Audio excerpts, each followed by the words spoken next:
which ran back in the 1990s. Yeah.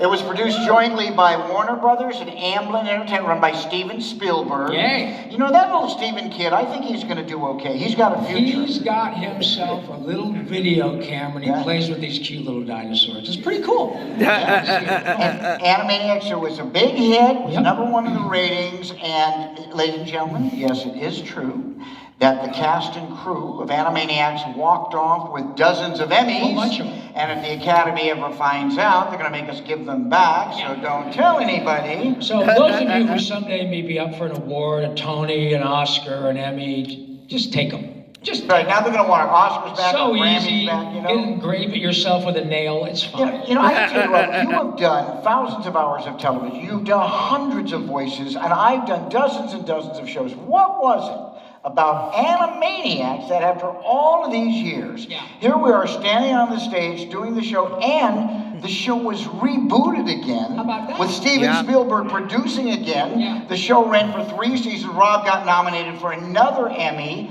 What was it about Animaniacs that was so special? Well, the thing that made it so special is we have a fantastically erudite audience. Oh yes, our audiences have great Very taste. discerning, That's many of right. whom are here this evening. But I gotta tell you, honestly, for every day, 5-day-a-week animation, it was really excellent. Yeah. When you get the King of Hollywood to run the show, you get the best of everything. We had a 40-piece orchestra for every half hour, just like Looney Tunes was done with a full band. Never happens anymore unless it's a movie. Yeah. And we had wonderful writers, we had the best of everything. And I have to say, some of those cute little ditties that you wrote are not bad. Oh, well, thank you, Rob. They don't suck. That's a museum with this. Yeah. You know, what was really fun is because Spielberg was our producer and I was Warner Brothers. You know, Warner Brothers is really the wacky place. I worked at Disney too. Disney's the happiest place on earth. Warner Brothers is the funniest place on earth. And so we were able to do songs and wacky stuff about everything. We did songs about geography. We did songs about history. The presidents. We did songs about people and places. As you saw in that opening number, we did a song about cosmology. Yeah, And not that's to be fun. confused with cosmetology, but look at this guy's face, right? It's like a baby's butt with a I could have written microphone. a song about that. I got you under my skin. But you know, actually, you know that song we opened with called "YAKKO'S Universe" with all the, you know, the galaxy and the universe? That was not actually the original song that I wrote. Yeah, because the idea came, we were discussing with the producer of Animaniacs, one who created the show, a great guy named Tom Ruger, and the idea was we'd start inside that little snow globe, and then we would begin pulling the camera back, and we'd go back and we'd see the little villages and the towns and the city, the country, the continent, the world, and then we keep backing up until we're suddenly in the galaxies, the whole universe. The stars turn into the little snowflakes inside the snow globe, and we end up right back where we started, and we would blow the little kids' minds. Right. And look, all the little kids' minds who were blown are now grow up and their own little kids are being blown minds. You own your therapy bills. It worked. So people did ask me, they said, you know, well, if you were backing the camera up, why didn't you go through the solar system and do all the planets? Fair in the solar question. system? Yeah. Well, the truth is I did do that.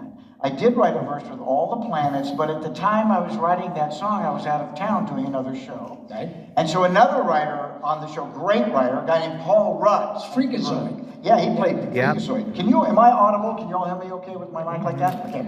So Paul wrote a little ditty with the planets, a little quick one, but he did it so he ended up, and he did the old Uranus gag. Yeah. I'm sorry, what's the Uranus gag? What's the Uranus gag? Ask the animators, they'll draw you a picture. But you know, Hello, I did read that nerds. NASA just announced that they are going to finally change the name of that planet once and for all to get rid of that tired old gag. Outstanding. So, okay, everybody wants to know, what's the new planet's name? Your rectum. That way, No buts about it. Yeah. So, ladies and gentlemen, there was also an original ending to the song that I wrote. We got a call from Business Affairs. They said, you were not doing that ending. We went, oh, come on. They said, you're not doing that ending. And when you hear it, you'll understand why. So, ladies and gentlemen, here it is. We're going to give you the original, the lost verse to YAKKO'S Universe with all the planets and the original ending, which they made us cut.